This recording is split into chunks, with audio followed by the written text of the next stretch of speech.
தெரியாமல் பாட்டி என்ன செஞ்சுருந்தாங்க, எல்லா நேரமும் வேலை பார்க்க வச்சுருந்தாங்க. இப்போ அந்த வேலையாட்களுக்கு என்னாச்சு, முன்னாடியாவது அதிகாலையில் தான் தூங்க முடியல, இப்போ ராத்திரி கூட தூங்க முடியாமல் போயிடுச்சு. இதுதான் என்ன செய்யணும், விலங்குல அகப்படக்கூடாதுன்னு நினச்சி குளத்துல விழுந்த மாதிரி ஆயிடுச்சு. இது என்ன கதை, இதுலேருந்து தம்பிக்கு என்ன தெரியுது, ஒரு ஆபத்தில் இருந்து தப்பிக்கணும்னு நினச்சி இன்னொரு பெரிய ஆபத்தில் போய் மாட்டிக்கக்கூடாது. இருக்கிற சூழ்நிலை எப்படி இருக்கோ அதிலே நல்லா வாழ்ந்து பழகணும். சரியாம்மா? எதுக்குமே தம்பி என்ன செய்யக்கூடாது, அழக்கூடாது, எல்லாத்தையுமே போல்டாக ஃபேஸ் பண்ணி வந்துடணும். சரியாம்மா?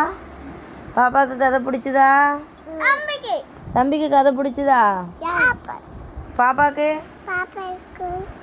பிடிச்சதாம்மா? Okay, good night. Good night.